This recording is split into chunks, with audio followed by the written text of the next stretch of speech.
یہاں دو سوال ہے، میں بھول نہ جاؤں، آپ کو پہلے ہی بتاؤں کہ شرک کی تعریف کیا ہے ایک، اور یہاں ابھی جو ہم بتا رہے ہیں کہ شرک کو اللہ معاف نہیں کرے گا، تو یہاں ایک تھوڑا سا کتاب سے ہٹ کے ایک سوال یہ کہ اللہ شرک کو کیوں نہیں معاف کرے گا؟ بعض غیر مسلم یہ سوال کرتے ہیں، ہمارے مسلمان بھی معاف سوال کرتے ہیں۔ میں آپ کو بتاؤں، میرے پاس ایک تبلیغی جماعت کے بزرگ آئے، ابھی الحمدللہ اہل حدیث ہو گئے، بہت دنوں تک وہ جب عقیدہ سمجھ لیے تو انہوں نے یہ کہا کہ میں عقیدے میں اہل حدیث ہوں، عمل میں تبلیغی جماعت کا، کہا وہ عمل زیادہ کرتے ہیں، ابھی پورے ہو گئے۔ تو شروع میں جب آئے تو بہت دنوں تک انہیں یہ بات سمجھ میں نہیں آ رہی تھی جو میں آپ کو سمجھانا چاہ رہا ہوں۔ جس طرح میں نے ابھی آپ کے سامنے بیان کیا، ان کے سامنے بھی مختلف باتیں مختلف پہلوؤں سے انداز سے بیان کرنے کی کوشش کرتا تھا۔ انہیں جب بیان کرتا تھا تو کچھ ٹھیک لگتا تھا، بعد میں پھر ان کے ذہن میں سوال اٹھتا کہ یہ بات سمجھ میں نہیں آ رہی ہے۔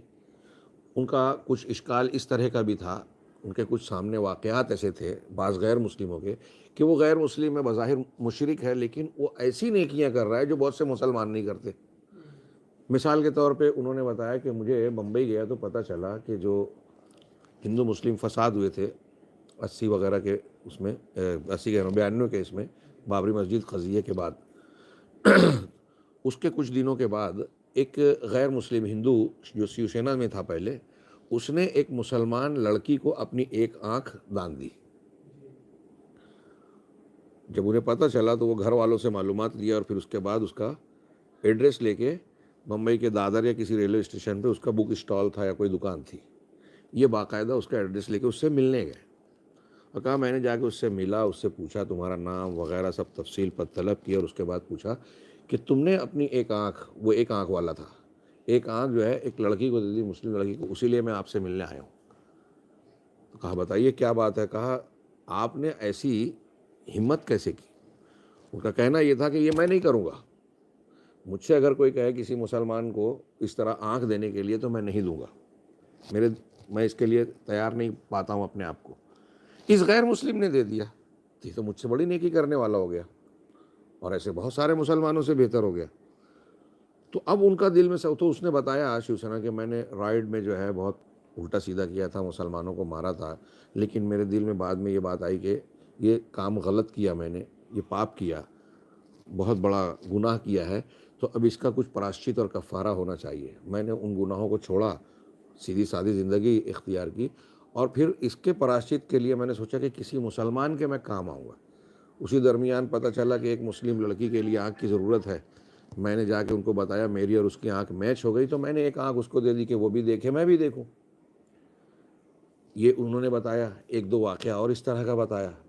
تو اب ان کا سوال تھا کہ یہ بتائیے مولانا کہ ایک طرف وہ آدمی جو اتنی بڑی نیکی کر رہا ہے، لیکن آپ کہہ رہے ہیں کہ شرک کر رہا ہے، اگر اس پہ مر گیا تو وہ بخشا نہیں جائے گا، اور ایک طرف ہم جیسے بہت سارے گنہگار مسلمان کہ ہم شرک نہیں کر رہے ہیں، چلو ٹھیک ہے ہاں، لیکن وہ نیکیاں نہیں کر رہے ہیں جو یہ غیر مسلم کر رہے ہیں۔ بعض غیر مسلم دولت والے غریبوں میں اس طرح کمبل بانٹتے ہیں، ان کو گھر بنا کے دے دیتے ہیں، ان کی ضروریات پوری کرتے ہیں، جو بہت سے مسلمان مالدار لوگ نہیں کرتے، ایسا انہوں نے کہا۔ اور تقریباً ایسا ہی سوال مالیگاؤں کے ایک ایم ایس ڈاکٹر فارانی صاحب کر کے ہیں، بڑے قابل آدمی ہے، میرے ایک دوست تھے، انتقال ہو گیا، ان سے ان کا رابطہ تھا، وہ بھی سوال کیے۔ ان کا بھی لگ بھگ یہی سوال تھا کہ میں نے اپنے پیشے میں، ڈاکٹری میں، بہت سارے غیر مسلموں سے تعلقات میرے رہے ہیں، اور میں نے دیکھا کہ بعض لوگ بہت نیک، شریف اور اچھے رہے، تو کیا وہ جہنم میں جائیں گے اگر وہ کفر اور شرک پہ ہے، جبکہ وہ تو نیکی کر رہے ہیں، لوگوں کے کام آ رہے ہیں، لوگوں کی خدمت کرتے ہیں۔ تو اسی تناظر میں نے آپ سے یہ سوال اٹھایا کہ اگر کوئی آپ سے سوال کرے تو آپ کیا جواب دیں گے؟ کہ ایک آدمی بہت اچھا ہے، بہت نیک ہے، ہاں، بظاہر ساری نیکیاں کر رہا ہے، لیکن مشرک ہے، اللہ کے سوا کسی اور کی عبادت، آج کل جیسے بولتے ہیں نا کچھ لوگ کہ اصل مذہب انسانیت ہے، اور اس قسم کے یہ باقاعدہ یہ جو آپ لوگ مسکرا رہے ہیں، یہ تحقیقی کتابیں لکھی گئی کہ انسانیت اور حقوق انسانی اور ایسے کچھ اور بھی نعرے اور عنوان بنا کے دنیا میں جو تحریک چلائی گئی، اس کے نام پر خوبصورت نعروں کے پیچھے اسلام کی مخالفت اور مسلم نوجوانوں کو اسلام سے دور کرنے کی ایک سازش کی گئی. یہ تحریکیں ہیں عالمی سطح کی اور اس کے پیچھے بہت سارے منصوبے کام کرتے ہیں. بظاہر خوبصورت نعرے اور خوبصورت کام نظر آتے ہیں، لیکن اس کے پیچھے مذہب سے دور کرنا مقصود ہے کہ نہ یہ مذہب نہ وہ مذہب، میں انسانیت کو مانتا ہوں. ہمارا یہ ماننا ہے کہ انسانیت واقعی بہت اہم چیز ہے، لیکن جو دین حق ہے وہ انسانیت کی صحیح تعلیم دے گا. ایک وہ چیز ہوتی ہے جو انسان کو انسانی طور پر نیکیاں سمجھ میں آتی ہے، جیسے کسی غریب کی مدد کر دینا، ہاں کسی کے ساتھ احسان کر دینا، یہ سب مانتے ہیں، ہر مذہب میں تعلیم ہے. کچھ چیزیں ایسی ہیں کہ وہ انسانیت ہے، وہ نیکی ہے، وہ انصاف ہے، وہ حق ہے، یہ ہم کو شریعت بتاتی ہے. انسان فیصلہ کرنے میں غلطی کرتا ہے، تو اصل انسانیت مذہب سے ہی آتی ہے. اور انسانیت کے نام پر اگر کوئی شخص کسی چیز کو بھلائی مانتا ہے، لیکن اگر اس کے دل میں اللہ کا ڈر اور یہ نہیں ہے، تو بعض مرتبہ وہ انسانیت کو ماننے والا ہو کر بھی گناہ کرتا ہے اور جری ہو جاتا ہے کہ ہاں ٹھیک ہے ٹائم پہ ہم کریں گے. ایک آدمی ڈاکہ ڈالتا ہے، ایک طرف سے امیروں کو لوٹتا ہے اور پھر غریبوں میں بانٹتا ہے، اور لوگ اس کی جے جے کار اور اس کی واہ واہ کرتے ہیں کہ وہ انسانیت کر رہا ہے، کہ بھائی جو لوگوں کا خون چوس رہا ہے ان کو لوٹتا ہے، ان کو گھر ڈکیتی کر ڈالتا ہے، اور جو غریب ہے ان کو کھلاتا پلاتا ہے. تو ہمارے یہاں اس قسم کے کردار کو پیش کر کے لوگ مذہب مخالف ذہن کو ہموار کرنا چاہتے ہیں. خیر یہ ایک الگ بحث ہے. ہاں میں یہاں یہ کہنا چاہتا ہوں کہ اللہ تبارک و تعالیٰ شرک کو معاف کیوں نہیں کرے گا. آپ کے ذہن میں کوئی جواب ہے؟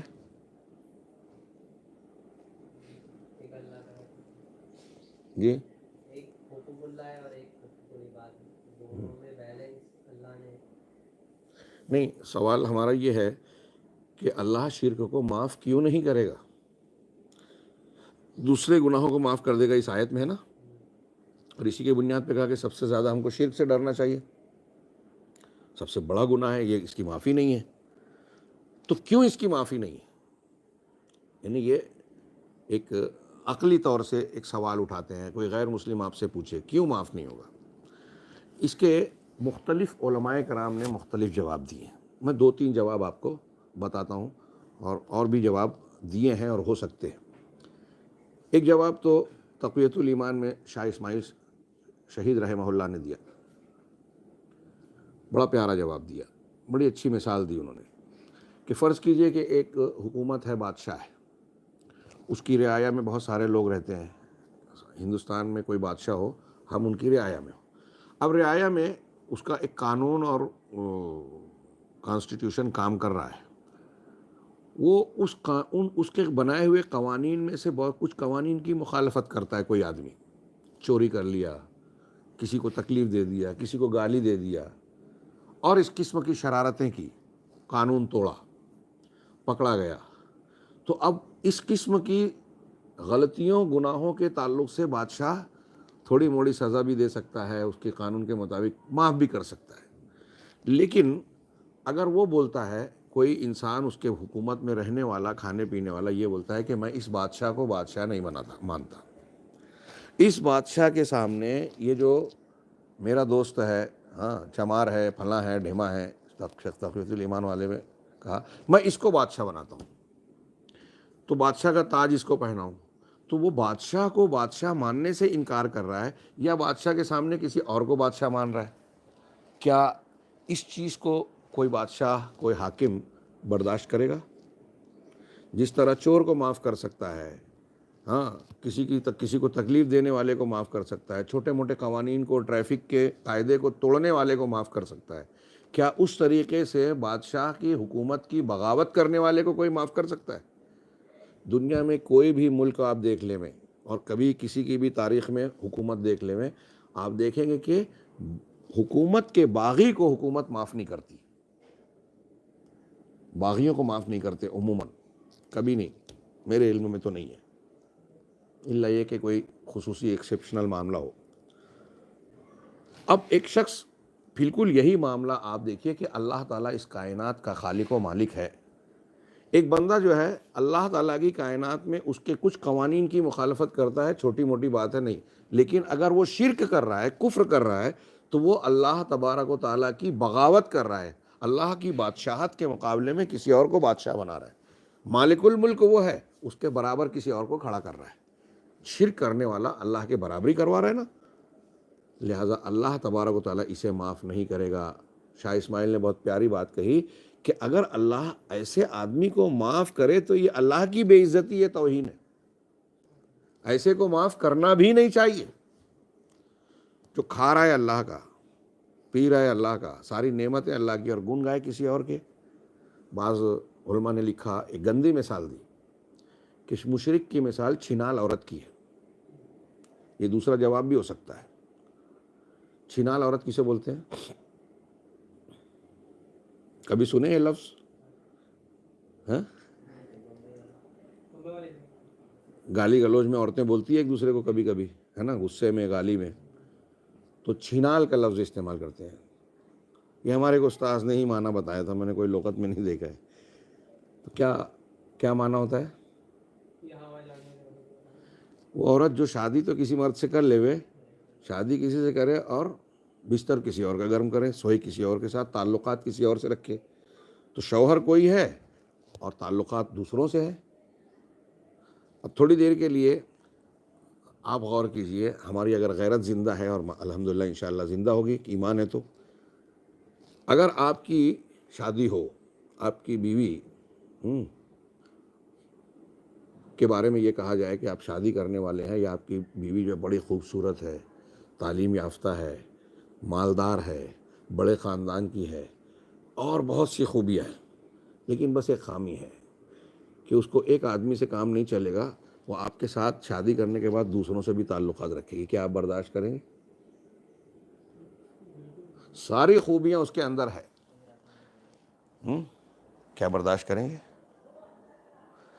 اب ایک آدمی کے اندر ساری خوبیاں ہیں لیکن وہ اللہ کے ساتھ شرک کر رہا ہے، یہ اس عورت سے زیادہ برا ہے، کیونکہ ہم نے جس عورت سے شادی کیا اس کو ہم نے پیدا نہیں کیا، اس کو ہم نے پال پوس کر بڑا نہیں کیا، اس کو ہم روزی نہیں دیتے ہیں، اور اگر اس سے کچھ فائدہ اٹھاتے ہیں اپنی بیوی سے شوہر فائدہ اٹھاتا ہے، کچھ کام لیتا ہے، تو شوہر بھی تو بیوی سے بہت کچھ فائدہ اٹھا رہا ہے، وہ اس کی خدمت کرتی ہے، اس کے لیے کھانا پکاتی ہے، اس کے کپڑوں وغیرہ کو صاف کرتی ہے، اس کے بچوں کو کی دیکھ ریکھ کرتی ہے، گھر کا خیال اور حفاظت کرتی ہے نا، یہ تبادلہ ہو رہا ہے۔ اس کے باوجود ایک شوہر یہ برداشت نہیں کرتا کہ میری بیوی کے ساتھ کوئی اور آدمی شریک ہو۔ ہماری بیوی کے بارے میں ہم کسی شریک کو برداشت کرنے کے لیے تیار نہیں ہیں، یہ غیرت زندہ ہے۔ تو آپ لوگ یہ کہہ سکتے ہیں، یا کوئی آدمی آج کہہ سکتا ہے کہ نہیں کوئی بات نہیں، ہماری بیوی کے ساتھ کوئی اور کا تعلق ہو تو کوئی بات نہیں۔ سور کے مزاج والے جو ہیں ہو سکتے ہیں، ان کو دیوس کہا گیا ہے، ہاں، تو یہ بے غیرت لوگوں کی بات نہیں، جس کی غیرت زندہ ہے وہ یہ برداشت نہیں کر سکتا۔ تو ایک آدمی اپنی بیوی کے بارے میں، جسے پیدا نہیں کیا، جسے کھلاتا پلاتا نہیں، جس کو صرف دیتا نہیں ہے بلکہ اس سے لیتا بھی ہے بہت کچھ، اس کی حالت زوجیت کے سلسلے میں کسی اور کو شریک کرنا پسند نہیں کرتا۔ تو اللہ تبارک تعالیٰ جس نے ہم کو، آپ کو، ساری کائنات کو پیدا کیا، ہاں، روزی دیتا ہے، ساری زندگی کے انتظامات اور ضروریات مہیا کرتا ہے، اس کے جیسا جب کوئی نہیں، اور اس کے مقابلے میں ہم اس کا حق کسی اور کو دیں تو اللہ کیسے برداشت کرے گا؟ اس کی غیرت اسے گوارا نہیں کر سکتی۔ کوئی مسئلہ؟ یہی بات کو تھوڑی دیر کے لیے اب ایسے بھی سوچ لو کہ ایک بیوی ہے، وہ اپنے شوہر کی بڑی فرما بردار، اطاعت گزار اور وفادار ہے، کسی اور کی طرف آنکھ اٹھا کے دیکھتی ہے نا۔ اب اس کے اندر خوبصورتی میں تھوڑی سی کمی ہے، یا سلیقے میں تھوڑا کمزور ہے، یا پڑھی لکھی نہیں ہے، یا مالدار نہیں ہے، کوئی دوسری خامی موجود ہے، لیکن شوہر کو بہت مانتی ہے، بڑا وفادار ہے، اس سے خوب محبت کرتی ہے، شوہر اسے برداشت کرے گا کہ نہیں؟ اگر وہ اس کی وفادار ہے، دل میں محبت رکھتی ہے، تو شوہر اس کو قبول کرے گا، اور اس کی جو خامیاں چھوٹی موٹی ہے، مال کی کمی ہے، غربت ہے، دوسری خامیوں کو نظر انداز کر دے گا۔ گھر میں کوئی نقصان پہنچ گئے اس کے ذریعے، کوئی بات نہیں، چھوٹی غلطیاں معاف کر دے گا، لیکن کسی اور سے اس کا تعلق یہ معاف نہیں کرے گا۔ یہ چھوٹے پیمانے پہ آپ سمجھ سکتے ہیں، اس سے بہت بڑا گناہ شرک ہے۔ تو اللہ کیسے گوارا کرے گا؟ اللہ تعالیٰ تمام لوگوں سے زیادہ غیرت مند ہے۔ اللہ کے رسول صلی اللہ علیہ وسلم سے ایک صحابی نے کہا کہ سعد کا معاملہ یہ ہے، وہ کہتے ہیں کہ اگر میں اپنی بیوی کو کسی دوسرے مرد کے ساتھ دیکھ لوں تو نیزے سے مار دوں، تو آپ نے کہا کہ کیا تم اتعجبون من غیرت سعد، کیا سعد کی غیرت سے تمہیں تعجب ہے؟ ہاں واللہ انا اغیر منہ، ہاں میں سعد سے زیادہ غیرت مند ہوں اور اللہ مجھ سے کہیں زیادہ غیرت مند ہے۔ اسی لیے اللہ تعالیٰ نے ظاہری اور باطنی بے حیائی کو حرام کیا۔ یہ اس بخاری کی اس حدیث کا مفہوم میں نے بیان کیا۔ تو اللہ غیرت مند ہے، یہ برداشت نہیں کر، یہ دوسری وجہ ہو گئی۔ ایک وجہ شرک کیوں نہیں معاف ہوگا، علامہ ابن قیم نے بڑی الگ انداز کی بیان کی۔ انہوں نے کہا کہ جنت پاکیزہ لوگوں کی جگہ ہے، پاک جگہ ہے، پاکیزہ جگہ ہے، اور وہاں پاکیزہ لوگ ہی رہیں گے۔ گناہ گندگی ہے، اگر کوئی شخص گناہ کی گندگی سے آلودہ ہے، اس کے دل میں عمل میں وہ گندگی موجود ہے، ہاں تو وہ جنت کے لائق نہیں ہے۔ قرآن نے کہا الا من اتى اللہ من اتى کیا ہے یوم لا ينفع مال ولا بنون الا من اتى اللہ بقلب سلیم، کہ جس دن قیامت کے دن مال اور اولاد کام نہیں آئیں گے، کام کیا آئے گا؟ وہی شخص کو کام آئے گا جو قلب سلیم لائے۔ تو سلیم کیا مطلب؟ محفوظ، سلامتی والا۔ تو قلب سلیم کون سا ہے؟ وہ قلب، وہ دل جو شرک سے، کفر سے، گناہوں سے صاف ہو، تمام گندگیوں سے، بدعت، خرافات، تمام گناہوں سے صاف ہو۔ جو جتنا صاف ستھرا دل ہوگا اتنا وہ سلیم ہوگا۔ تو جس کا دل شرک کی گناہوں سے آلودہ ہوگا، اس کے اندر گندگی ہے، وہ قلب سلیم نہیں ہے، اور جو سلیم نہیں ہے وہ جنت کے لائق نہیں ہے۔ اب شرک اور کفر کے علاوہ دنیا میں اور بھی جتنے گناہ ہیں، ان کی گندگی کا معاملہ یہ ہے کہ اللہ تعالیٰ نے کہا کہ اسے جو ہے صاف کر دے گا، یا اگر کوئی مسلمان مومن صاحب ایمان جہنم میں گیا تو جہنم کی آگ میں جتنے دن جلے گا اتنا اس کے گناہوں کو وہ صاف کر دے گی، جل کے وہ کندن ہو جائے گا، اس کا جو گناہ کا اثر تھا وہ ختم ہو جائے گا، اب وہ صاف ستھرا ہو جائے گا، اب وہ جنت میں جانے کے لائق ہو جائے گا۔ اللہ تعالیٰ نکالے گا اور اس کو پھر سے آب حیات کے ذریعے سے پھر سے صاف ستھرا بنا دے گا اور جنت میں ڈالے گا۔ لیکن جب شرک کو معاف نہیں کرے گا، یا شرک کو، مشرک آدمی کا شرک جہنم کی آگ سے جلتے جلتے بھی صاف نہیں ہوگا، تو چونکہ جہنم کی آگ کے اور عذاب سے شرک کی گندگی کبھی صاف نہیں ہوگی، اس لیے مشرک آدمی کبھی معافی کے لائق اور جنت میں رہنے کے لائق نہیں ہوگا، اس لیے کہ جنت پاکیزہ ہے اور پاکیزہ لوگوں کی جگہ ہے، اور مشرک گندہ ہے۔ انما المشرکون نجس، قرآن نے کہا کہ مشرکین نجس ہیں، گندے ہیں، اور یہ کبھی صاف نہیں ہوں گے اگر توبہ نہیں کی زندگی میں۔ سمجھ میں آئی بات؟ ایک آخری اور مثال دے دوں۔ شیخ عبد المجید زندانی عرب کے عالم ہیں، یہ ان کی کچھ کتابیں ہیں توحید وغیرہ پہ، ان کی کتابیں قطر وغیرہ میں پہلے نصاب میں شامل تھیں، ہمارے یہاں بھی کچھ دن ان کی کتاب پڑھائی گئی، غالباً اخوانیت وغیرہ سے ان کا تعلق ہے۔ یہ سوال و جواب کی شکل میں بڑی پیاری کتابیں لکھی ہیں انہوں نے۔ تو انہوں نے بھی ایک یہ سوال اٹھایا کہ مشرک کو معاف کیوں نہیں کیا جائے گا، تو انہوں نے ایک مثال دی کہ فرض کرو ایک باغ ہے، ہاں اب باغ کا ایک مالک ہے، اس نے اس باغ میں ایک مالی مقرر کیا، نگراں، دیکھ ریکھ کرنے والا، اس کے باغ کے سارے معاملات کو چلانے والا۔ اب کوئی آدمی، آپ اور ہم جاتے ہیں باغ میں، اجازت لے رہے ہیں کہ ہم باغ میں رہنا چاہتے ہیں، کچھ وقت گزارنا چاہتے ہیں، تو مالک کہہ رہا ہے کہ آپ مالک کی اجازت لے لو۔ مالک سے آپ نے اجازت لی، اس نے باغ میں آپ کو جانے دیا اور ایک اور 2 آدمی کو داخل کیا، لیکن شرط یہ رکھی کہ ٹھیک ہے تم باغ میں تو جا رہے ہو لیکن میرا باغ ہے اور یہ میرا مالی ہے، یہ جہاں جیسے بولے گا ویسے ہی رہنا، جہاں کہے گا کہ یہاں بیٹھنا نہیں ہے، نہیں بیٹھنا، جہاں کہے گا کہ یہ درخت، یہ پھول، یہ پھل توڑنا نہیں ہے، وہ نہیں توڑنا، یہ توڑ سکتے ہو وہی توڑنا، یہاں پانی پی سکتے ہو یہ پی سکتے ہو، یہاں پانی نہیں پی سکتے یہ نہیں پینا۔ تو جیسا یہ مالی بولے گا ویسا کرنا، کیونکہ مالی جو بول رہا ہے وہ مالک کا حکم ہے۔ اب یہ دنیا باغ ہے،